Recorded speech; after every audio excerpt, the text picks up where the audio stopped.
네, 안녕하세요. 컨텐츠 애널리스트 주식공무원입니다. 2019년 3월 12일 장전 투자 전략에 대해서 말씀드리도록 하겠습니다.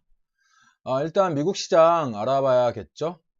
간밤에 미국 시장 움직임 살펴보도록 하겠습니다. 다우존스 30 평균 지수가 전일보다 0.79% 상승하면서 시장을 마감했고요. 대형주 중심의 S&P 500 역시 1.47% 상승하면서 장을 마감했습니다. 기술주 중심의 나스닥 역시 상승하면서 2.02% 상승한 모습을 보였는데요. 미국 시장은 애플하고 보시다시피 기술주가 많이 상승을 했죠. 애플하고 페이스북과 같은 종목들의 상승이 아프리카에서 추락한 보잉의 주가 하락을 상쇄함에 따라서 월요일날 상승 전환했습니다. 사실 지난주 금요일날에도 다우존스, 나스닥 그리고 S&P 500이 긴 꼬리를 남기면서 상승의 여지를 만들 수 있다고 이렇게 말씀을 드렸었는데요. 실제로 월요일날 시장에 경제 지표들이 조금 좋게 나오면서 시장이 상승을 하는 모습을 보였습니다. 국제유가도 역시 시장이 좋아지면 국제유가도 동반 상승하는 이런 효과가 있잖아요. 1.25% 상승했고 국제 금값은 소폭 하락했습니다. 일단 이제 오늘 제가 제목을 일단 한숨 돌린 증시 이렇게 말씀을 드렸는데 이게 왜 그러냐면요. OECD 경기 선행지수에 대해서 어저께 말씀드렸죠.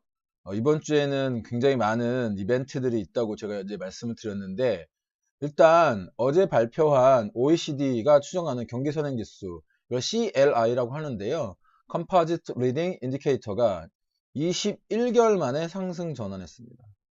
그러니까 21개월 만에 상승 전환했다는 것은 지속 20개월 동안 이제 지속 이렇게 하락하고 경기 선행지수가 하락하고 있었다. 이런 이런 말씀이에요. 그러니까 이제 이 경기 선행지수가 이렇게 상승했다는 것은 이렇게 이제 주가가 같이 밑으로 떨어지면서 바닥권을 좀 찍었다. 예, 이렇게 받아들일 수도 있어요.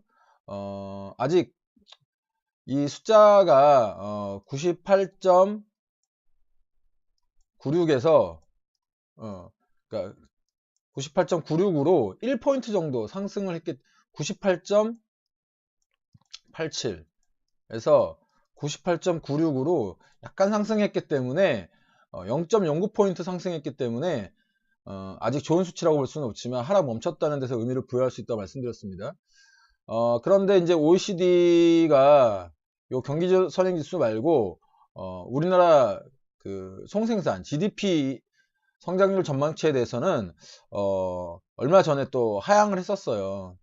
이제 3월 6일 날 발표한 자료인데 보통 2.8, 2.9 정도를 이제 올해와 내년의 성장률로 잡았었는데 이거를 2.6으로 내려잡았어요. 그렇기 때문에 경기 선행지수 제가 일단 한숨이라고 그랬잖아요. 추세 전환이라고 말씀드리지 않고 일단 한숨 정도 돌렸다. 이렇게 말씀드릴 수 있을 것 같고요. 우리나라는 글로벌 무역과 세계 경제의 성장 둔화 영향으로 전망치가 낮아진 겁니다. 근데 이제 우리나라 자체적으로는 낮은 물가와 재정 능력이 있기 때문에 그 점은 외국에서도 높이 평가하고 있는 그런 바입니다. 근데 이제 우리나라 정치 지정학적 리스크 때문에 이런 것들이 좀 빛을 보지 못하고 있는 것들이 사실은 좀 있어요. 제가 항상 말씀드리는 것이 시장에는 악재와 호재가 항상 공존합니다.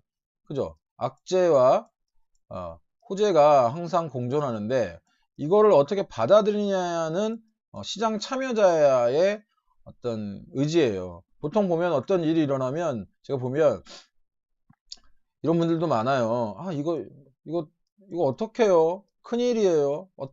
뭐 이거 뭐 더 떨어질까요? 이렇게 불안해 하시는 분들이 많으신데 이렇게 불안해 하시는 분들이 거의 대부분의 대중 개인 투자자를 차지하고 있죠. 사실은 그런데 이런 분들 때문에 그렇지 않은 분들이 돈을 버는 거예요. 왜냐면 시장이 불안하면 불안할수록 불안감을 먼저 느낀 투자자가 먼저 지치기 때문입니다. 그래서 제가 항상 말씀드리는 게 저가와 고가는 개인 투자자가 만든다 이런 말씀 많이 드리잖아요.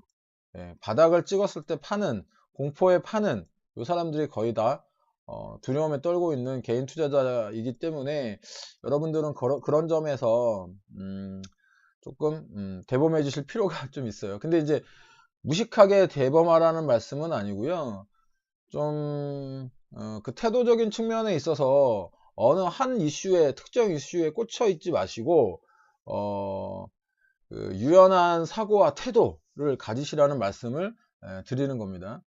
또 이제 어제 주식시장에서 하나 반가운 뉴스가 또 하나 있었는데, 이게 뭐였냐면요, 위안화 절상에 관련된 내용입니다. 이제 위안화가 절상, 이게 무슨 내용이냐면, 제가 항상 미중 무역 전쟁의 원래 목표가, 미중 무역 전쟁의 원래 목표가 미국이 중국의 위안화를 절상시키는 데 있다, 이런 말씀을 드린 적 있잖아요. 그러니까 실질적으로 지금 무역 협상이 진행됨에 따라서 중국이 위안화 절상을 하겠다라고 하는 그런 그 고시를 실제로 했습니다. 예전에는 기대감만 있었는데 실제로 고시를 했어요. 이제 중국 정부가 0.05% 정도, 0.05% 정도 상승한 6.7202 위안으로 위안화 절상 고시를 했습니다. 이런 것과 동시에 이제 호주에 있는 뉴질랜드 은행이 중국인민은행의 4월 지급 준비를 인하 가능성 전망을 제시하는 것이 이제 증시에 긍정적인 영향을 미친 겁니다. 그래서 어제 우리 주식시장은 이렇게 보시다시피 꼬리를 만들어냈죠. 예. 코스닥도 그랬고 코스피도 그랬고 어저께 이렇게 떨어졌다가 다시 이렇게 상승을 하는 이런 모습을 보인 겁니다. 이렇게 되면 전에 말씀드린 것 같이 위안화가 절상이 되면요, 중국의 구매력이 상승이 됩니다. 중국의 구매력이 상승이 되면 우리나라 중국 수출 비중이 높잖아요. 그럼 우리나라 입장에서도 소비재 중심의 수혜, 대표적인 소비재가 뭡니까? 화장품이라든지 엔터라든지 게임주라든지 이런 것들이 호재를 입을 가능성이 있다는 겁니다. 근데 이제 이런 호재가 있음에도 불구하고 사실 그 어저께 이제 그 엔터주들이, 중국 소비주인 엔터주들이 와르르 무너졌죠. 이 중국 관련 소비주들인 엔터주들이 무너진 데에는 이제 다른 이유가 또 있습니다. 대표적으로 이제 승리의 성접대 혐의에 따라서 이제 승리가 참고인에서 피의자로 신분이 전환되는 뉴스가 나오면서 YG 엔터테인먼트의 주가가 거의 한 10% 넘게, 거의 14%인가요? 14% 정도 이제 하락을 했죠. 근데 이제 그 YG 엔터테인먼트는 소속사이기 때문에 이렇다고 치지만, 이게 이제 이 성로비, 성접대가 연예계 전반으로 확대될 기미가 보일 수 있습니다. 그렇기 때문에 뭐 SM이라든지 SM도 어저께 두 자릿수의 하락을 기록했고요. FNC 엔터라는 종목도 두 자릿수의 하락을 기록했습니다. 여기에 이제 큐브 엔터, IHQ, 초록뱀, 키스트 뭐 이런 종목들이 대부분 거의 다 그 엔터주들이 하락을 했는데요. 이제 반면에 뭐 이제 JYP라는 종목은 이제 3% 정도 상승을 했는데 큰 의미는 없어 보입니다. 당분간 엔터주는 조심하시는 것이 좋을 것 같습니다. 아직 감사의 시즌이 끝나지 않았고요. 3월 말까지는 정말 주의해서 투자하셔야 됩니다. 이번 주 목요일 날 옵션과 선물의 동시 만기일도 있고요. 앞에서 항상 제가 이제 강조드리는 것이 어느 하나의 이슈에 꽂혀서 취해 있지 마세요입니다. 당신이 취해 있는 사이에 여러분들 계좌의 돈은 정말 빠른 속도로 여러분에서 멀어지니까 말이죠. 여러분의 댓글과 추천, 좀 더 좋은 글과 컨텐츠를 만들 수 있는 원동력입니다.